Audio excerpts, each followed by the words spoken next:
Good afternoon, and welcome to the first virtual book talk from the summer series offered by the Harvard Radcliffe Institute.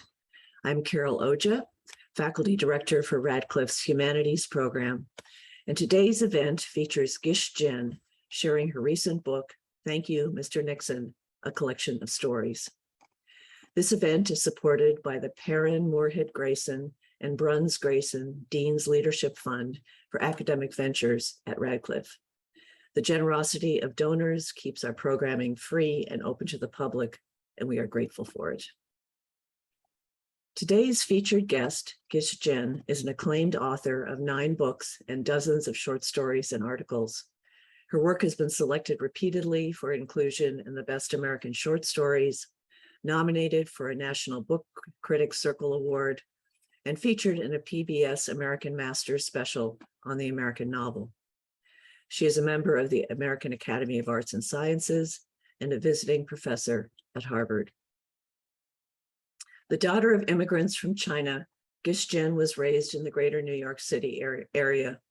Her books and stories deal with issues of difference and belonging, of uprootedness and community, of human empathy across cultural borders. In Thank You, Mr. Nixon, which marks her second collection of stories, Gish Jen explores the half-century since Richard Nixon's landmark visit to China, puzzling over how historical events intersect with individual lives. Following Gish Jen's reading, she will be joined in a discussion with Alice Kessler-Harris, R. Gordon Hoxie Professor Emerita of American History at Columbia University. A renowned historian of women and gender and of American labor, Kessler-Harris has written books ranging from Out to Work, A History of Wage-Earning Women in the United States, to A Difficult Woman, The Challenging Life and Times of Lillian Hellman. Alice Kessler-Harris and Gish Jen were both Radcliffe Institute Fellows during 2001 to 2002. Finally, a few words about audience participation. During the reading and the discussion, we encourage those watching to use Zoom's Q&A feature to submit your questions. Please do so at any time during the program. The speakers will address as many of the questions as possible in the allotted time. Thanks so much and enjoy this afternoon's book conversation. Hi, everyone. I am Gish Jen. Thank you so much for joining us on this hot July afternoon. I am really excited to be doing this with Alice Kessler-Harris, my dear friend. But let me first read a little bit from my book. This is my new book, Thank You, Mr. Nixon. And I'm just going to read a very short excerpt from the first story. So this is the title story. It is a letter written by a young girl to Richard Nixon posthumously. She is writing from heaven. Richard Nixon is in hell. But she doesn't think that he really deserves to be there. Some of you may remember that when Richard Nixon went to China, he stopped in a beautiful town called Hangzhou, and he, had many pictures taken by the beautiful lake there, and he shook the hand of a young girl, and that picture was broadcast worldwide.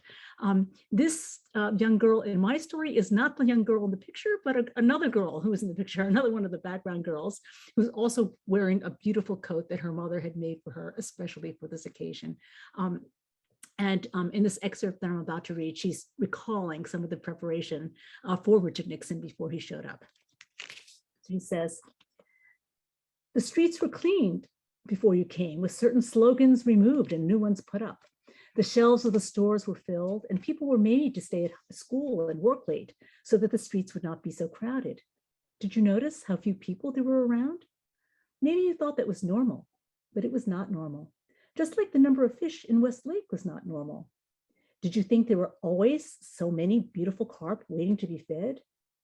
Those of us students who were supposed to be background students in the park were told what to understand.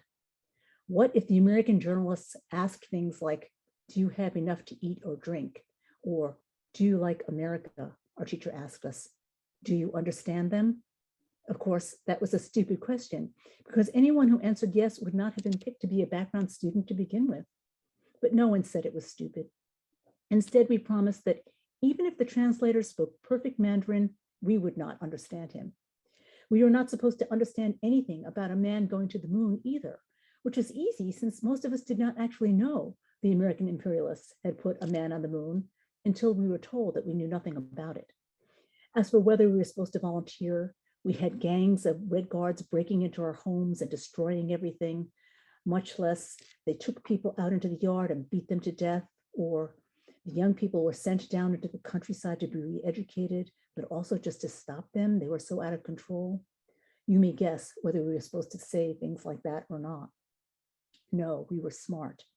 And having been told to be neither humble nor arrogant, neither hot nor cold, we were exactly that. Though I was so happy in my new coat, it was hard not to be warm with happiness. Indeed, I thought it was the most beautiful coat in the world until I saw your wife's red coat. Can I call her Pat now that we were all dead? She did not wear her red coat to the park. That was a disappointment. At the park, she wore a fur coat, maybe because it was so cold. But I saw the red coat later. And anyway, we students knew all about the red coat. We'd heard about the red coat. It was already a famous coat. Of course, we understood too very well that we did not love it. Though China had become a sea of dark blue and gray and black, with just a little color allowed for its children, for everyone else, a red coat was bourgeois after all. It was anti-revolutionary. It was corrupt and corrupting. Couldn't we feel its pull? That was because it was venal, imperialist, American, beautiful. No, we did not love it. We did not think how suitable it was that a beautiful coat came from a country whose name in Chinese literally meant beautiful. China might be Zhongguo, the middle country, but America was Meiguo, the beautiful country. A beautiful country full of beautiful coats. What could that be but evil?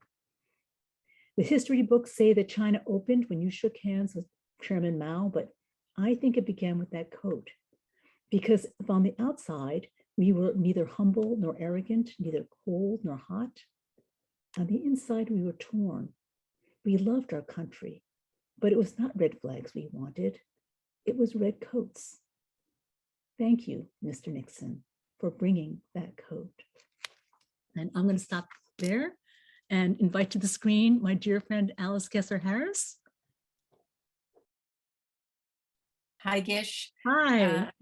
Really happy to be here and to participate in a conversation which I think began 20 years ago when we first met at the Radcliffe Institute.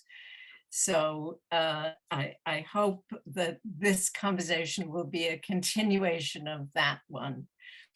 I want to begin by, because I'm a historian, you must have expected this, but I want to begin by asking you about the relationship of Thank You, Mr. Nixon to history in general.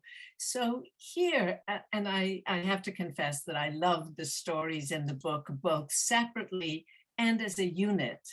And the remarkable thing, or one of the remarkable things about Thank You, Mr. Nixon, is that it moves us from the late 70s and early 80s to the beginning of the good times, you might say. That is the place where China assumes a kind of capitalist mentality, capitalism within communism, but a capitalist mentality.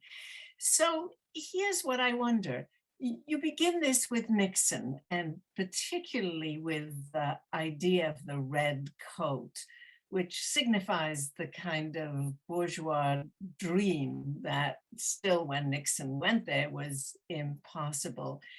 Talk to us a little bit about whether you actually see China moving from the 70s to the current period towards the bourgeois world, if you like, and as some of your characters describe it. Well, of course. I mean, now you go to China and there are malls everywhere, right? And, people are driving fancy cars and wearing fancy clothes. And in China, when China first opened, you saw none of that.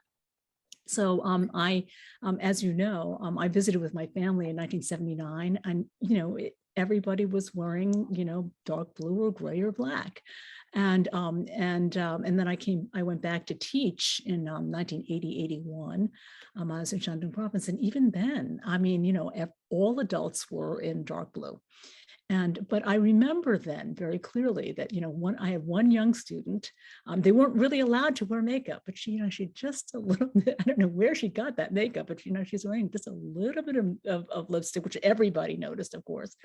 And moreover, she had these pink plastic sandals.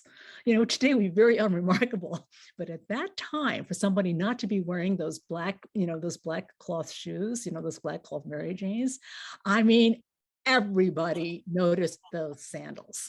And I think that what you could see was that there was a party line, and everybody kind of toed it, but they also, honestly, every girl in that class wanted those pink sandals. And this business about Pat Nixon's coat, I mean, that is, that's very well documented. People, I mean, everybody, they're supposed to be paying attention to what these guys are saying, right? Now, they're paying no attention whatsoever. Honestly, the thing that caught their imaginations was Pat Nixon's coat. And the communists had tried very, very hard to stamp out the love of red. The famous Chinese love of red. They had tried so hard to get rid of it, but they hadn't gotten rid of it. Anything, they had inflamed that love. I mean, I think the fact that they couldn't have red just made it even more important. And I do think that what you see in that is that the tremendous ambivalence, about about socialism, that and that this has blossomed into this kind of ultra capitalistic country that we see today, where, I mean, in one way, of course, this is capitalism with Chinese characteristics. It's not like what we see here. On the other hand, I mean, the Chinese are consumers par excellence. I mean, they are really into it. Not every Chinese, obviously, it's a very big country, but in a general kind of way, they're all on Taobao buying this and buying that, and they love it. Even now, I was in China just a couple of years ago. I mean, everybody must have a cappuccino machine now. You know what I mean? So is it your sense then that this little girl who's, sort of in the background of the Nixon conversation and imagining what the world would be like after Nixon came, actually is a kind of precursor of what China is to become? That, she in her pink and orange coat dreams of having a red coat, and of everybody in China having a red coat in some sense. Yeah, I mean, and that's exactly, of course, why I wrote my story. But yeah, and she dreams of it, but you can also see that it does intersect with her family need too. It's also, kind of capitalism is coming, but it kind of intersects with things that are going on in her family, right? And kind of political, what's going on to their parents' marriage, and, and where they are in terms of being able to make a living, so it's complicated. It's not like they just fall in love with capitalism and, and of course it's all things, it's about the red coat, but it's also about their particular circumstances, and, her mother's being able to, being unhappy with her job, and more importantly, being stationed in Shanghai, so that she's not in their hometown. So this is a way for her to come back to Hangzhou. And, so I maybe skipped the part where they actually start a little coat business. Right. But that's successful at it. It kind of intersects. What's that? Yes. They can make some money, and then it kind of intersects with the, like I say, with an ability, it enables them to bring the mother home. And other things. And I think that's throughout the book. I think what you'll see is you have these larger forces, and then you have these very particular sources, which is like, I have a problem, which is that, I want my mom to come home, and how are we going to do that, So let me pursue that thread for a second and ask you a little bit more about the family. It seems to me that you use the family throughout the book in its various incarnations and relationships to capture the tensions that are going on, not only within China, but among Chinese who remain in China and those who come to the United States, those who are in Hong Kong, those who come to the United States and are successful, and those who come to the United States and are unsuccessful. The family, it seems to me, is your sort of pivot, the place from which you understand what's going on in the larger world. Yeah, and I think that that's right. Of course, there are a couple of different families in this book, so it's not just one family. Right. But yeah, but they have, so there's just a way in which, the generational tensions, for example, in some ways it could be any family, one daughter becomes very rebellious and disappears into her political work to her parents' horror. And but that, in some ways that could be any family. But the particulars are, have to do with politics, right? So in my day when we rebelled, it was Vietnam, right?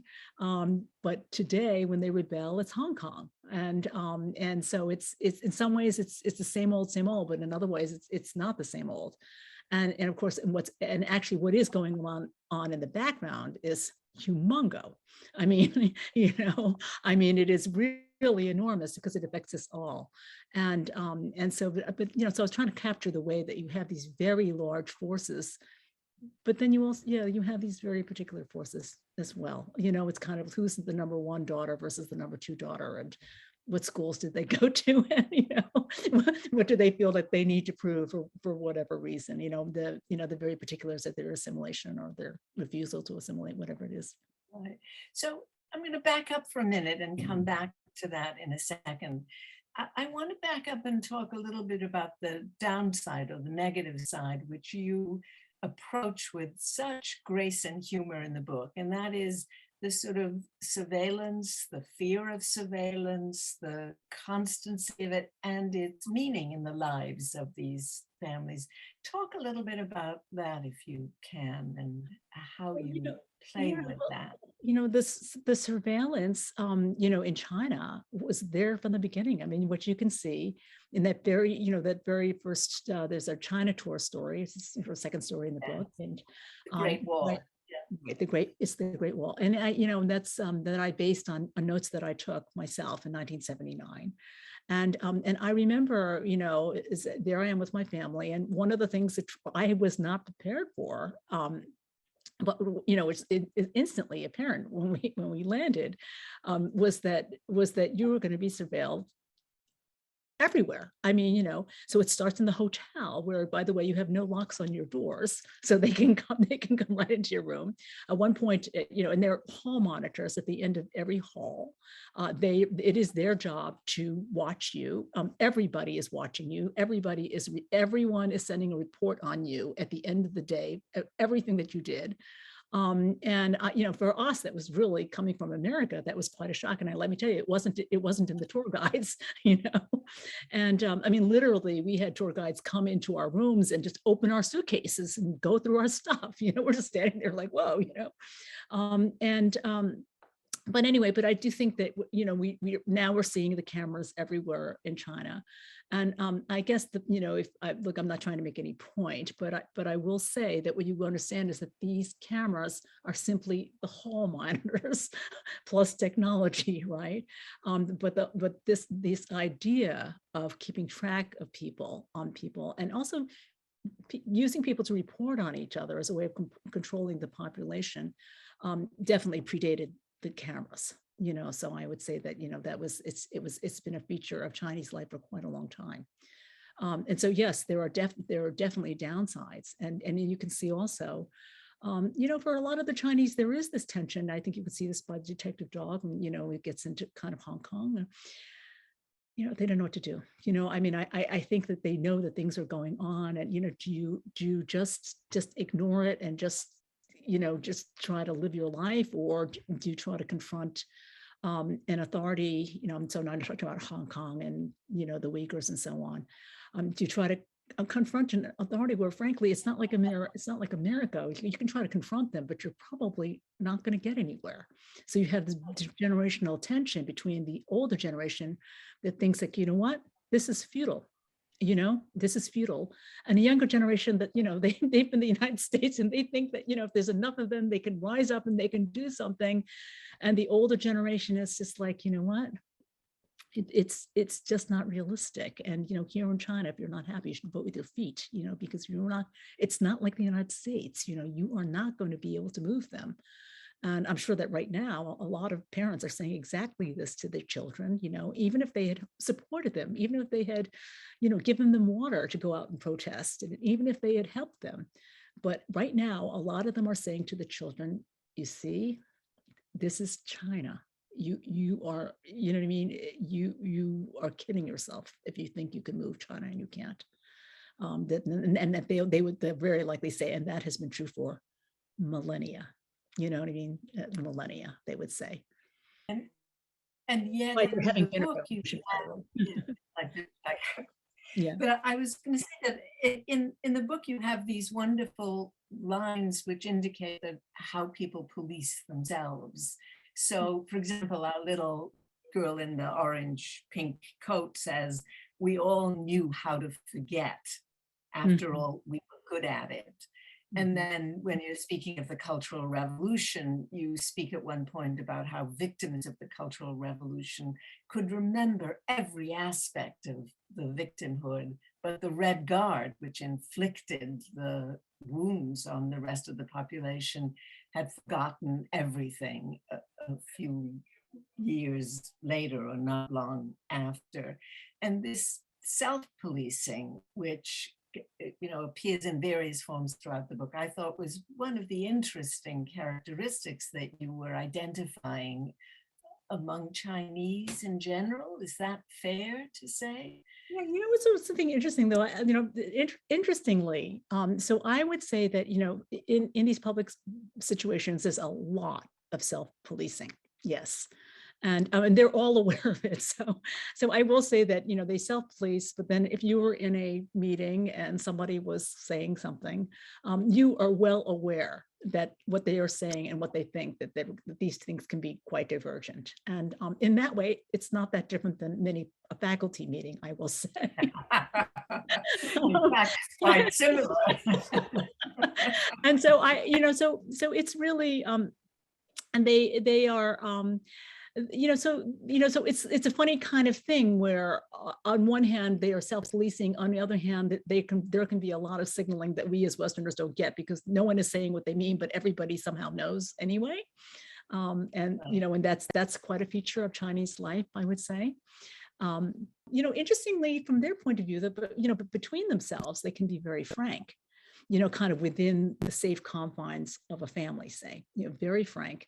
And I think one of the things that's so interesting is they think we are the ones who self-police. And like, they cannot believe, for instance, how careful people are with, say, their children. Do you know what I mean? Like in China, you can say whatever you want to your kids, and you can't say anything. You leave the house, you cannot say anything, but within the household, you can say anything. And, they were saying, always be a kuchi, don't be polite. Here, if you want your kid to, to unload the dishwasher, you would have to say, would you please consider, kind of unloading the dishes? So they think that we're the ones who self-police. So it's interesting. So I think both cultures perceive the other culture as being quite unfree. And it's one of the interesting things that they think that we're unfree. We think that they're unfree, right? So this moves the conversation into another area that I wanted to talk to you about, which is the way in which you can, in fact, or that you manage to capture both the perspective of the Chinese and the perspective of the American Chinese and that of the American white person dealing with Chinese. And you do that beautifully often through the use of language. In other words, sometimes every sentence has a hidden meaning in it. You write as though you were the I who, the individual who changes her identity as you want to convey to the audience what a Chinese person might be thinking, what an American, an overseas Chinese person might be thinking. Is that a conscious technique that you use, or do you change the identity of the narrator of each story to confuse us, to force us? No, I just can do it, so it is the gift of growing up bicultural that, that I just know all those voices. So I don't have to do it consciously. I mean, I maybe in terms of what I keep or, decide to keep or put in a volume like this or not, I might be looking for a range or something like that, obviously it's my job to make things more complicated. Do you know what I mean? It's not my job to simplify. It's my job to kind of bring some of the complexity of life back to our consciousness. So, so in that way, I would, select for that, you know what I mean? And I mean, if something is making it more nuanced and more complicated, another point of view, I will include it rather than say, edit it out. But in terms of being able to represent those things, well, first of all, I am a fiction writer, so it is kind of my job. And also, I've grown up with all those voices. So, I just know them. And yeah. So, and I think, the daughter of immigrants, somebody like me, it was from birth, it was my job to kind of listen to everybody and figure out what the hell is going on, you know what I mean?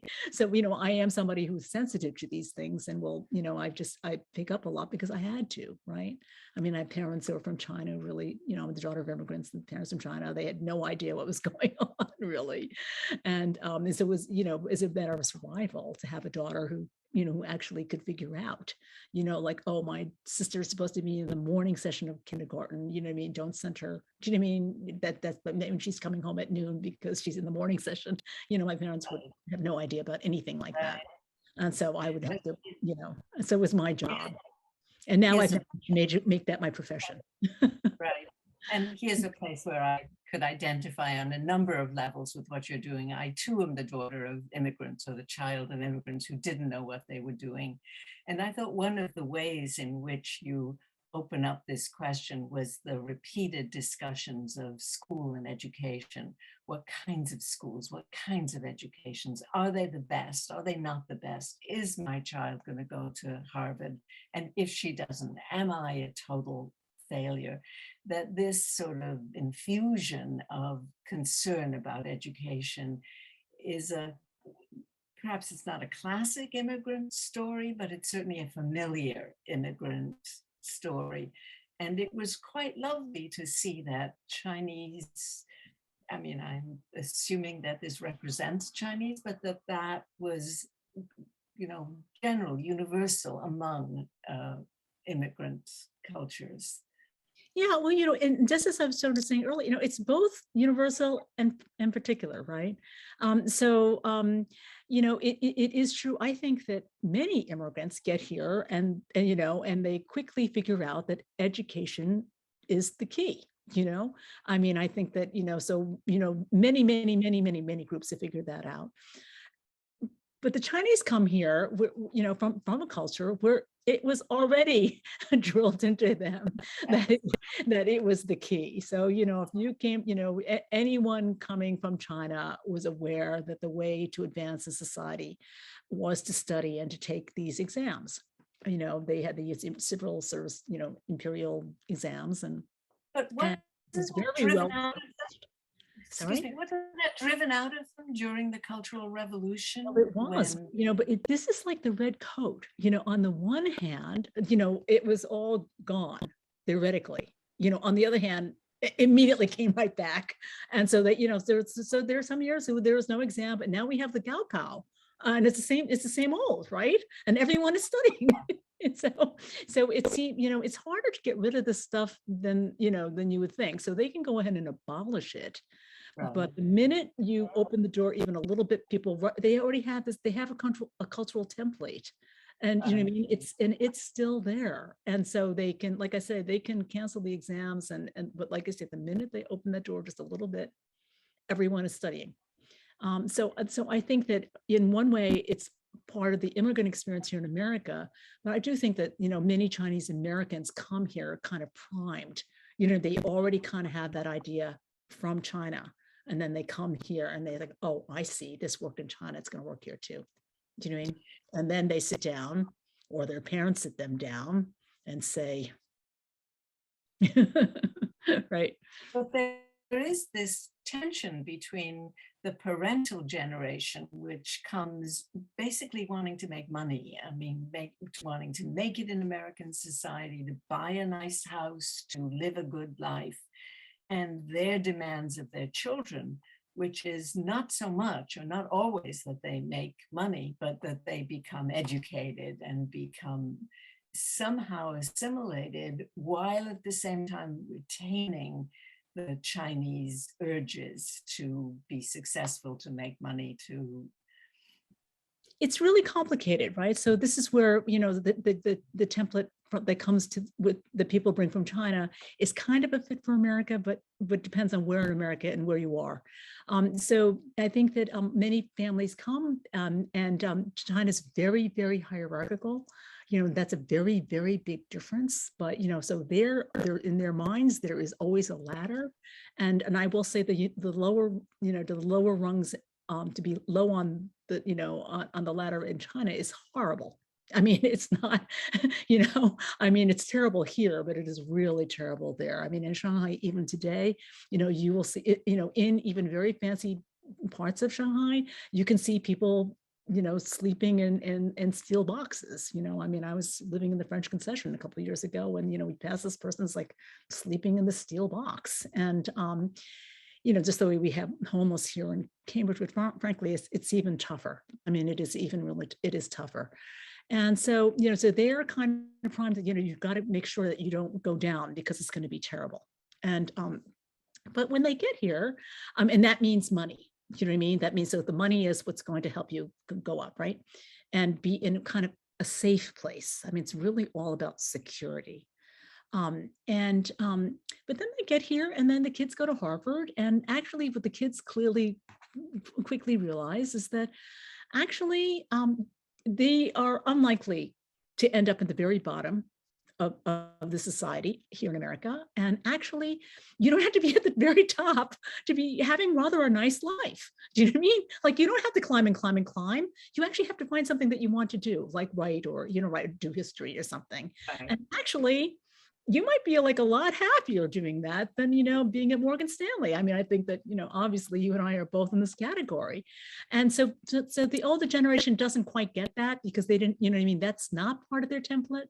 They don't realize, but the young people think, actually, here a lot, there's a whole huge middle class that's, having a great time. And, maybe that makes more sense for me. Right. And then that leads to a lot of generational conflict. I mean, I'm simplifying enormously here. I'm sure there are 15 questions popping up in the Q&A, even as we speak.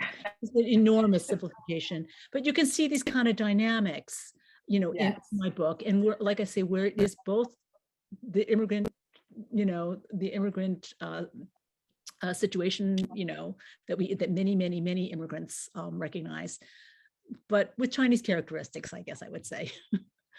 So talk to us then about the problem of identity, and because that's probably the key theme that runs through the book is, especially among young people, both the young people who identify with their parents' goals and become successful, and the young people like David in the Great Wall, or is it in the Great Wall?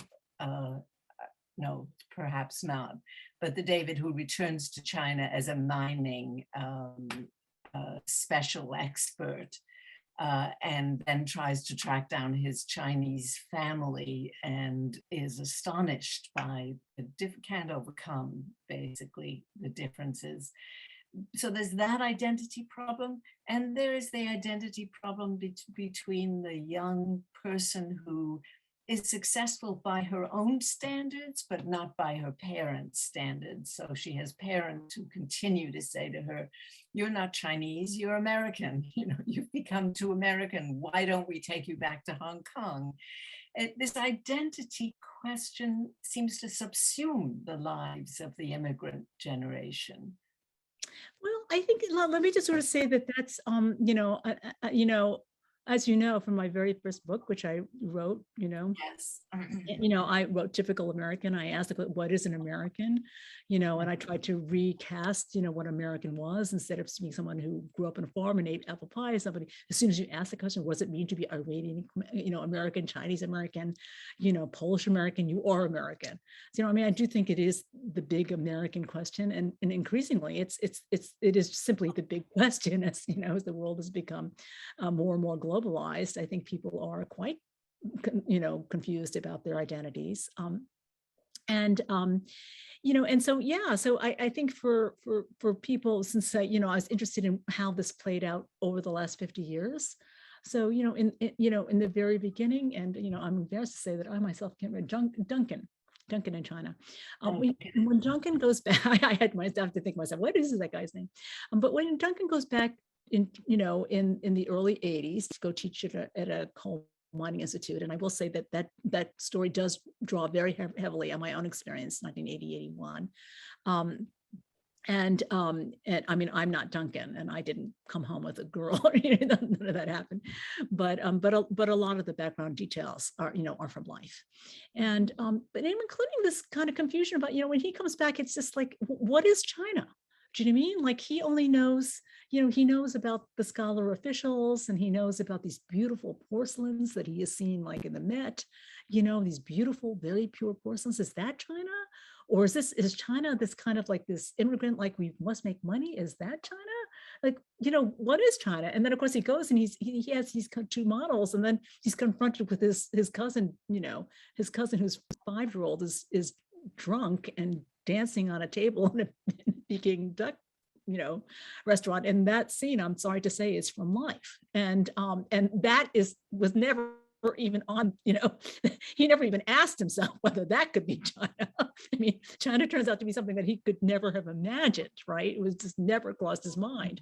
And I think, and of course, what I'm getting at there is not that is China, but just like, it's really complicated. And, you can go in with these two models, and that is not sufficient. And so I think that, so you can only imagine, well, how complicated it would be to sort of try to understand what part of you is Chinese when you can't even figure out what China is. Do you know what I mean? I do think that we can say some things today, about the kind of tensions that do tend to, and again, I don't mean to stereotype and to generalize it, but we can sort of say some things that there does tend to be this tension that arises from the fact that the parents, or the immigrants, are coming from this very hierarchical society, right, to a studiously anti-hierarchical society, and like that alone generates, I think, a big set of issues that tend to be associated with being Chinese American. Like it's not like coming from a Jewish background where your parents are socialists. You know what I mean? It is really quite different. I'm not saying that some Asian Americans weren't socialists, because obviously some of them were, but in a general kind of way. Right. I love. Yeah. Whoops. Oh, Alice, you've frozen again. So let me just I'll take a look at the questions. And somebody sort of said they like Detective Dog. I have to say that Detective Dog, I had a wonderful time writing that story. It was just kind of gift set during COVID. And the voice of the wealthy mother is hysterical. If she's someone it is not someone I know. But I have to say that I do know many people, I think, that are a little bit like that. And wow, so many questions about Detective Dog. I wondered the process of drafting the story. So this person is asking about the process of drafting Detective Dog, and then other things about the Great Wall. And what kind of methods do I use to generate these stories? I would say that Detective Dog was really strictly a work of the imagination. I mean, I'm trying to think whether I didn't, I had formed certain impressions simply from following the situation there and so on. But it really is quite a work of the imagination. But it is true that, it's the Great Wall definitely came from journals that I taken on my first trip. It was an interesting thing that when I decided to make this, oh, Alice, you're back. Yes. I just went to questions since you froze.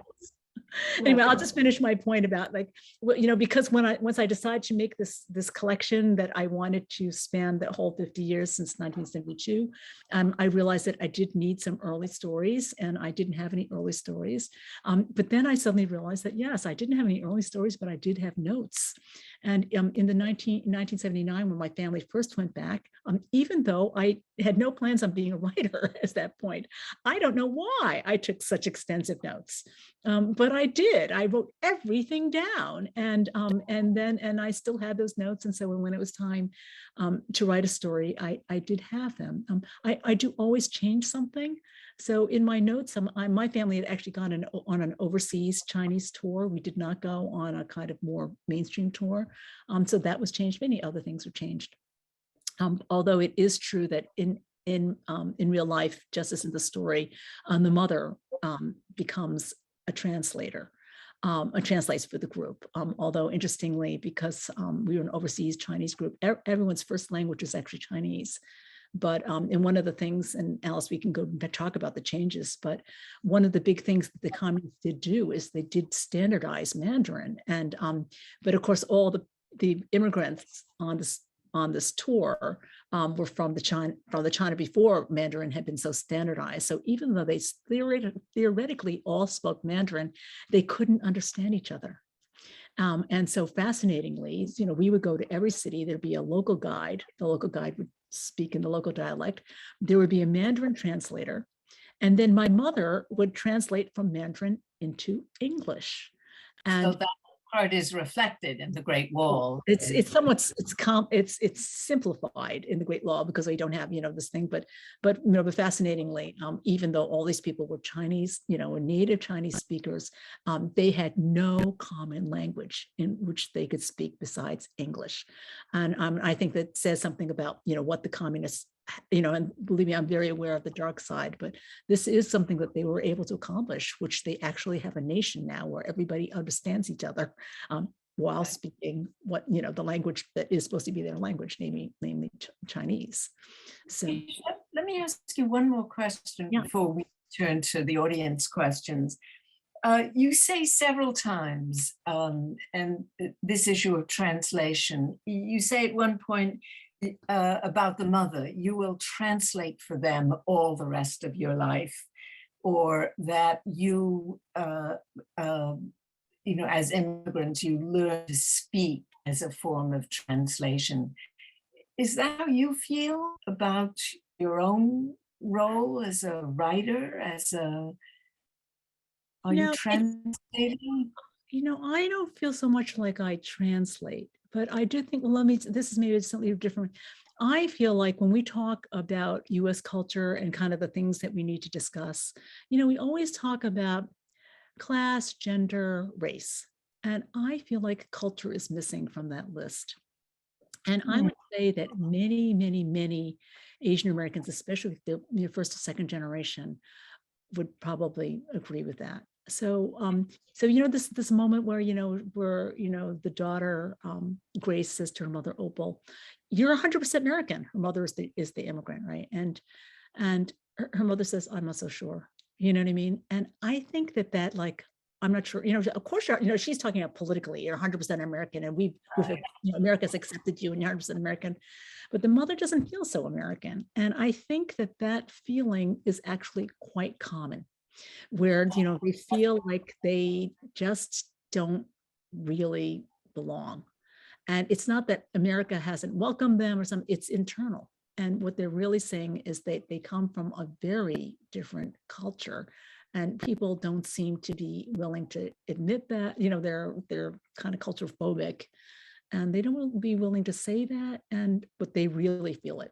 I mean, and people, that's why when I wrote Tiger Riding and then The Girl with the Baggage Claim, explaining the East-West culture gap, the number of people who came to me and sort of said, finally, somebody has said it.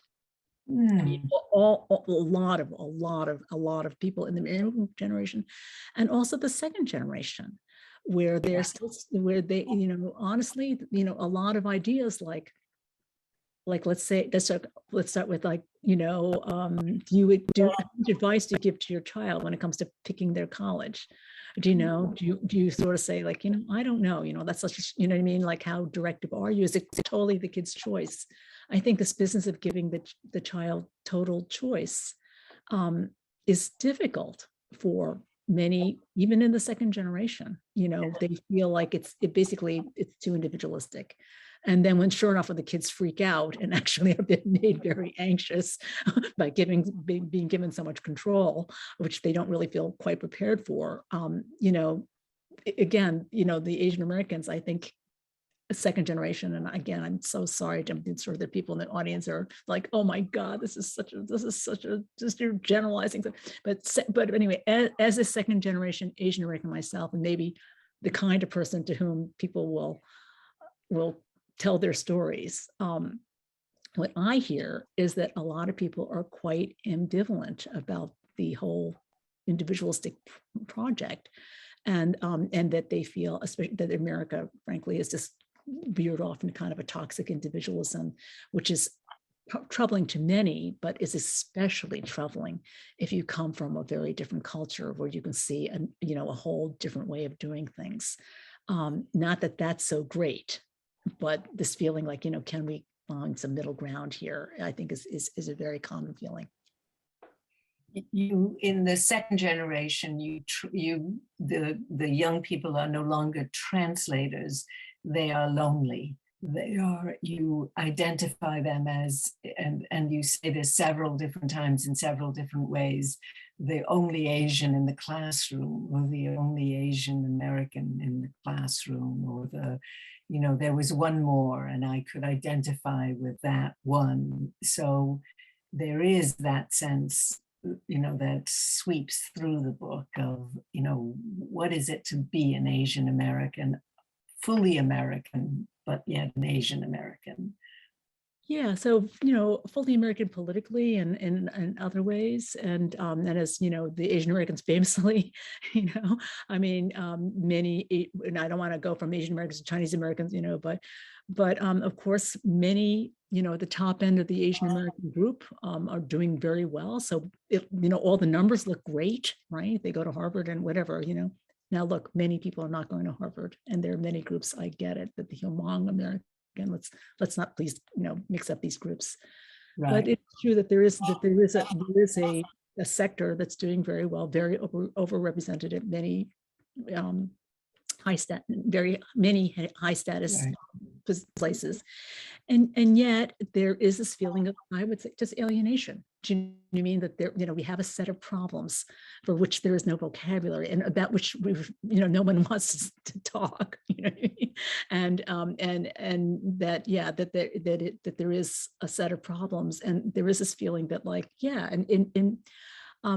for myself, I can remember when I first had my first child, and I was in a mother's group, very supportive, right? And the first thing that happens is that we're sitting in a circle. Our children are like 3 weeks old or something, and everybody else takes their child and puts their child on the receiving blanket on the floor.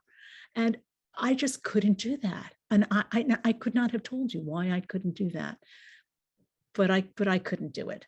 And I think it's moments like that where you feel like, you come from a different cultural background. You don't even know where you get these ideas, and you don't know why, you don't know where they come from. You don't know why you still have them. All you know is that suddenly in a moment where you're kind of, quote unquote, just like everybody else, but you've just had a very, very different reaction than everybody around you. And it is a little bit alienating. I wonder, I'm going to go to questions since Alice is frozen again. Eric Mencken, I wonder if you're related to Allison Mencken. What do you think of the current U.S. foreign policy towards China? If you could change something, what would it be? I would change, I don't know if I should say this in public, I would say I would change the leadership on both sides. I just think that this is just so unhealthy, that, this business of you have two major powers, at complete loggerheads this way. How long can this go on for? This is obviously very, it's terrible and dangerous. So, Alice, you're back. I'm so sorry about that. I don't know why I keep cutting out. But let me ask you another of the questions that was on the screen, which is to ask you process. You know, how do you spend your day writing? Well, you know, when I can, I will just write all day. And that is my favorite way of writing. So I do not like to be interrupted. I do not like to do anything else. People think, oh, can't you do this one Zoom? The answer is if I'm writing, I do not want to do the one Zoom. COVID was actually, I'm embarrassed to say, a great time for me. I mean, of course, it was a very difficult time. And I think that you can see, you know, I do register the difficulty. You can see it in that last story, Detective Dog. But it is also true that for me to have, you know, the number of interactions with the outside world greatly limited, to be in one place, yet not to be traveling, not to have people visiting, from a writer's point of view, is actually kind of great. You know, like I said, I wouldn't want that to be a permanent state of affairs, but you know, the process I go through to put a story, every story, you never really know if there's a story there or not. So yeah, especially if I would say if there's a time I do not want to be interrupted, it's in that first 5 pages. You just never know, you know, you just never know. That's of course what makes it fun. I mean, because if you knew, then, you know, then it would be like writing a term paper, right? And writing a story is not like writing a term paper. Yeah, so, you know, every story I start with kind of a feeling or a tension. You know, the phrase that I use all the time when I'm teaching comes from Faulkner, the human heart in conflict with itself. So it often starts with, you know, a human heart or maybe several human hearts in conflict with itself or themselves. Obviously, as you may gather, I'm very interested in culture. As soon as you have people going from one culture to another, you will have hearts in conflict with themselves. And so I am often trying to identify that conflict.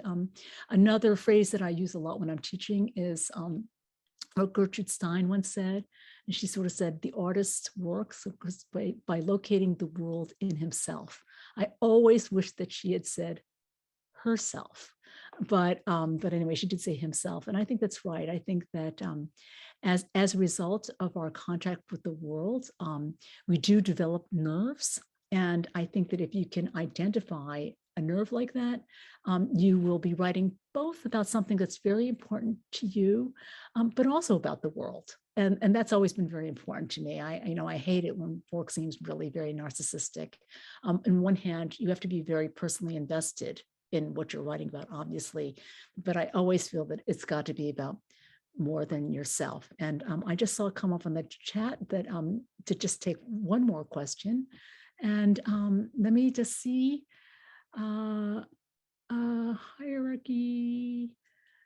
I hope to teach one of the courses in contemporary lit. Would you recommend one story over the others? No. Well, I hate to recommend. It's like recommending a bait, you know, like it's like, this is like, do you have a favorite child? And, you know, you would hate to say that. But I would say, frankly, as a writer, I think that Detective Dog is one of the best stories I've ever written. And it was just a gift. I don't know how it happened. Actually, my whole book was already done. I had 10 stories, I submitted to Knopf. It would already been accepted. And I suddenly got it into my mind to write this 11th story. And it was Detective Dog. And like I say, I think that when people look at my career, if they say that that was a career highlight, I mean, I don't want to say, you know, blah, blah, blah, but, you know, if people say that, I myself will not be altogether surprised. Now, because we've lost Alice actually had an official little thing that she was supposed to say at the end of this thing, and because she's not here, I will read it for her. And it's supposed to say, this concludes our program today. Thank you all for coming. And for your terrific questions. Today's program has been recorded and will be posted on the Radcliffe website in about a week. For information on upcoming Radcliffe virtual programs, including other book talks this summer, and to see videos of past events, please visit radcliffe.harvard.edu. Thank you again for joining us, and take care. And this really has been so such a pleasure. Thank you all so much for coming.